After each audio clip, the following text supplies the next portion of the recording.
O relatório do IPCC, o painel intergovernamental de mudanças climáticas, é o resumo de centenas de pesquisas apresentadas por 2.500 cientistas.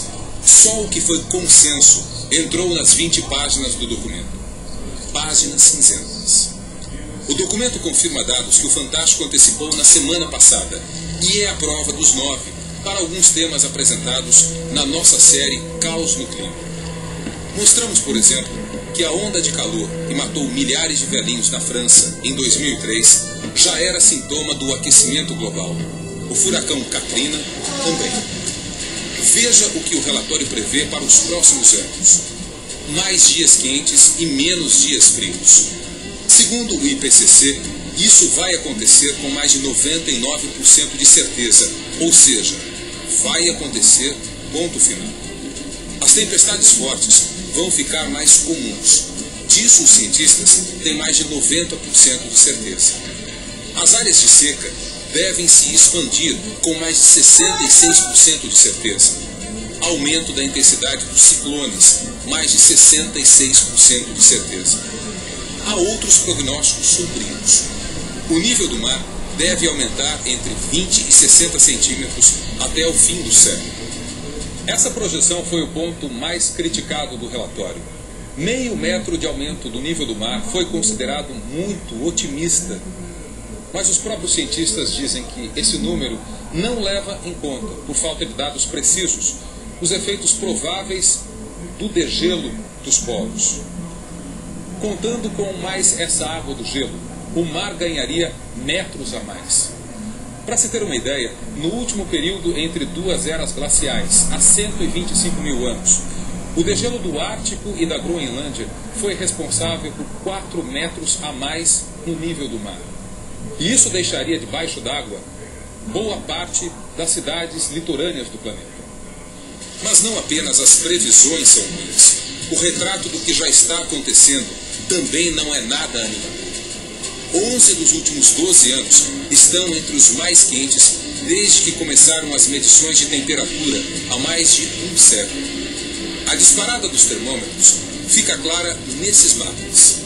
Eles mostram como cresceram as variações das temperaturas médias anuais do ano de 1900 a 2005. Veja o que aconteceu continente por continente.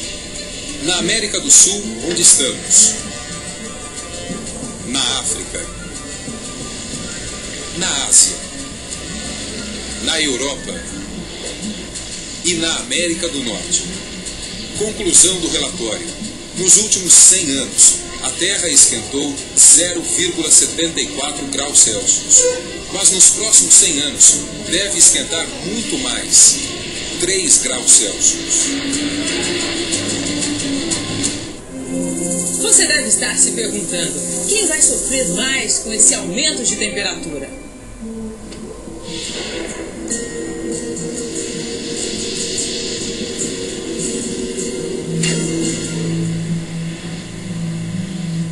Com 3 graus a mais na temperatura média da Terra, agora confirmados pela ciência, o planeta vai mudar. Nós humanos vamos sentir mais calor e acabar nos adaptando. Mas e os animais? Os cientistas estimam que no fim do século XXI, metade de todas as espécies animais estarão sob risco de extinção.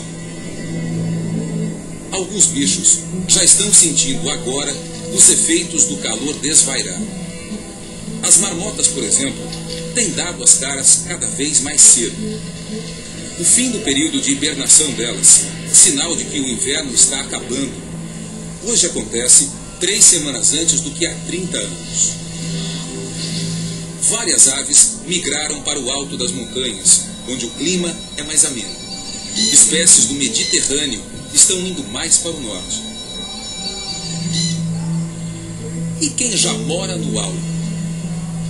Assim como os animais dos polos gelados da Terra, os que vivem nas montanhas devem ser os mais rapidamente afetados. Afinal, do alto da montanha, fugir para onde?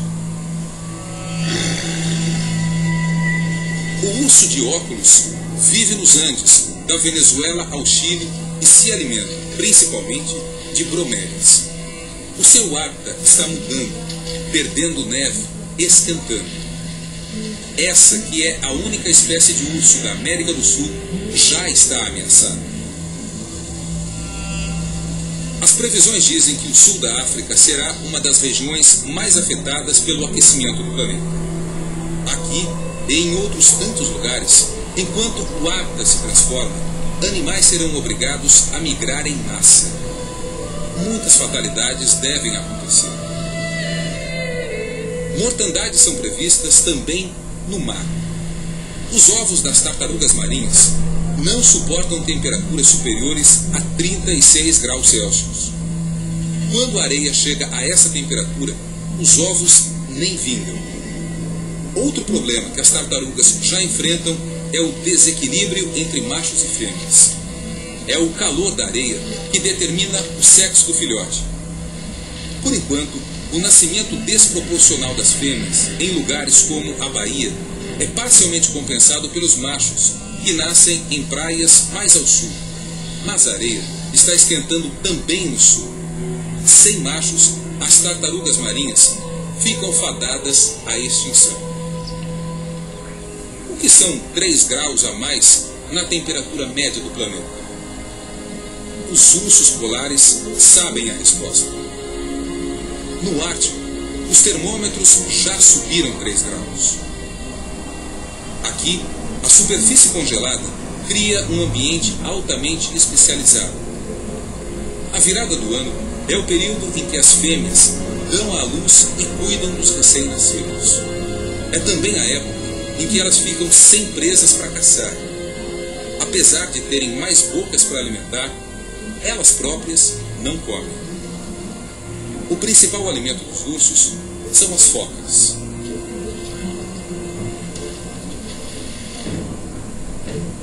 Mas elas só estão à disposição enquanto passeiam pelas plataformas de gelo. Todos os anos, quando o gelo derrete, as focas fogem para o mar e os ursos são obrigados a recuar. Com o gelo derretendo cada vez mais cedo, as mamães ursas estão tendo seus filhotes de barriga vazia, sem a reserva de energia necessária para ter e criar bebês. Os biólogos medem e pesam os ursos todos os anos. Com os dados coletados, já concluíram que as condições físicas deles só pioram. Estão cada vez mais magros. Em partes do Ártico, o gelo tem derretido 3 semanas antes a cada ano. Isso significa 3 semanas a menos de tempo de caça para as ursas grávidas. A maioria está tendo que fazer jejum absoluto 4 meses ou mais. Este urso aqui não come uma boa foca há pelo menos 8 meses. Pior será para os descendentes do urso. No relatório divulgado anteontem em Paris, os cientistas preveem que as áreas do Oceano Ártico, que hoje permanecem congeladas, mesmo durante o verão, podem desaparecer completamente nos verões do final deste século. Quer saber mais sobre o futuro do clima na Terra? Domingo que vem, a previsão do tempo para um dia típico de verão, em 2050.